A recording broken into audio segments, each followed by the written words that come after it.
There's talk now that Joe Biden is so far gone with this whole garbage thing and the whole lock him up thing, even though that's what they really do mean and they say to each other, that he might just have to go, like go altogether. I want you to hear what this Axios political reporter, a CNN commentator, had to say on set. Take a peek. Alex, I got to start with you because we were just sitting here yesterday talking about the tensions between the Harris and the Biden camps in terms of what exactly they're looking for from the sitting president in these closing days here. And the reality is, of course, Biden's team trying very hard to clean this up. I think they recognize the damage that has been done. What's been the reaction from Harris's team? Yeah, well, no one here at this table knows what Joe Biden meant, unless someone here has talked to Joe Biden when he made those comments. And the sad reality is that they were indecipherable because this president is no longer able to coherently and consistently articulate a message. And that's just the sad reality. That is why he's no longer the nominee, because at the debate, we all saw that very clearly. And it's also why Kamala Harris does not want him on the trail. This is a guy that just last week referred to former Representative Gabby Giffords in the past tense. She's very much alive. Is a person that last week said that he wanted to throw Donald Trump in jail and then very quickly tried to backtrack and said he just politically meant to lock him up.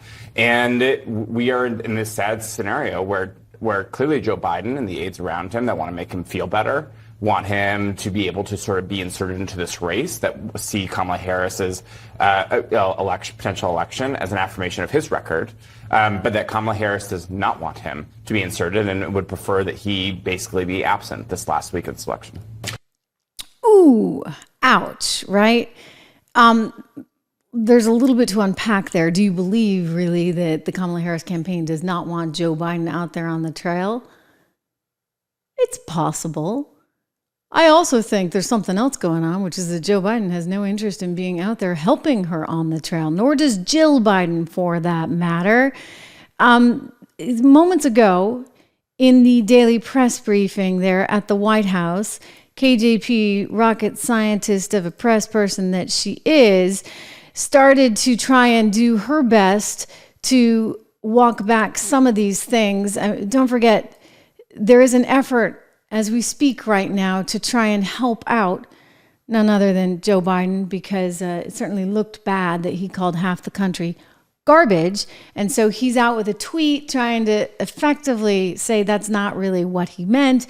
You had the White House coming out and saying in the transcript that he was talking about supporters, and they were putting an apostrophe over it so that it kind of looked as though they were trying to just talk about none other than the particular comedian that was the problem that launched all of this. By the way, he was just telling a joke. I mean, Biden is actually the president. Just, to point out the obvious. Anyway, you've got KJP, again, moments ago, speaking with reporters. Here she is. So those comments were made as the vice president was speaking about unity at the Ellipse last night.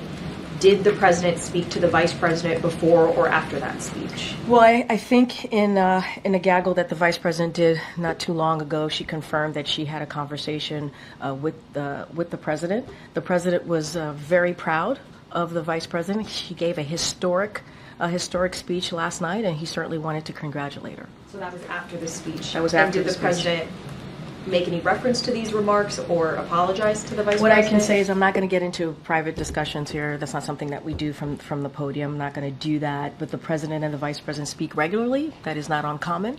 She is the vice president. He is the president. So obviously they have direct communications pretty often. And he did have a conversation last night because he was proud of her historic speech, and he wanted to congratulate her. And again, they speak regularly. Was he really that proud of her? I mean, he didn't even listen to her historic speech. He went on to do this little Zoom call where he called half the country garbage. I don't think this is working out so well. To the data. I think they're probably paying more attention to the election. Bill? There you go. Thank you, Dana. In the meantime, I want to take you back to a moment from last night that is going to be something we're going to cover throughout the day, because there will be a reaction to this comment throughout the day, and some of the main candidates are going to have to answer to it. including Kamala Harris and Donald Trump yet again, I would expect. Here we go. Joe Biden talking to a group of Latinos by way of laptop computer. Or Puerto Rico, where I'm in my home state of Delaware, they're good, decent, honorable people. The only garbage I see floating out there is his supporters. His demonization of Latinos is unconscionable. So that whole line about garbage, that all happened around 7:30 East Coast time. 2 hours later, around 9:31 p.m., Biden tried cleaning it up in this tweet on X. Quote, earlier today, I referred to the hateful rhetoric about Puerto Rico spewed by Trump's supporter at his Madison Square Garden rally as garbage, which is the only word I can think of to describe it. His demonization of Latinos is unconscionable. That's all I meant to say. The comments at that rally don't reflect who we are as a nation. End tweet. Tom Bevan, Real Clear Politics. Tom, we brought you on yesterday to talk about something entirely different, but this is front page for the moment. How do you think it plays, and who does what with it, do you think?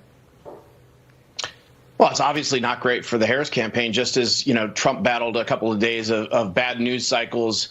And this couldn't come at a worse time. I mean, it happened while she was speaking, while she was giving her closing argument. This entire thing blew up, which begs the question, what was Joe Biden even doing on a Zoom call at that point in time?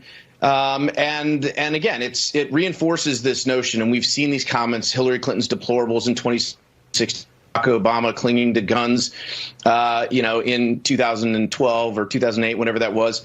And it reinforces the idea that Democrats, well, they've just spent a couple of days calling Trump supporters Nazis for being at this rally, that they're alienating, voters that they're going to need in these swing states here in the final week. Yeah, they are.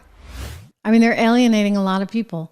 And while some people may say, listen, we kind of anticipated that, expected that from them, there are still those that are in the middle that are getting disgusted and nauseated by the constant barrage of hysteria. And you run the risk of the little boy that cried wolf, because people are like, how can we take this seriously? They just keep regurgitating the exact same thing over and over and over again. And none of it, mind you, none of it is working. I mean, you would not be looking at prediction markets suggesting a nearly 70% of Donald Trump winning this election if it was working. So there's a lot that has to be done. I mean, it reminds me of our, they just try and repeat a lie enough over and over again, like the, good people on both sides, which was frankly just a total lie. This is what they do. I mean, Heritage Foundation, our good friends over at Heritage Foundation, they were victims of a lie. They tried to say that, Trump was coming up with these pillars of for Project 2025, and it was all Donald Trump working with some people in the back room at Heritage, which was a bunch of baloney. I happen to know that because, you know what? I know the guys over at Heritage.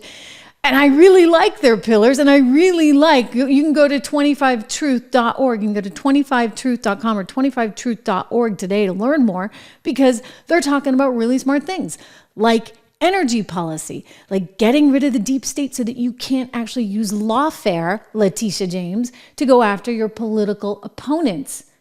Alvin Bragg, Fannie Willis, Jack Smith, Shifty Shift, dare I say, Adam Schiff out there. I mean, you can't do this. So Heritage Foundation tried to come up with a whole bunch of great ideas, and suddenly, they were painting it as this mysterious backroom. It's not mysterious. Again, go to 25truth.org, go 25truth.com. You can read all about it.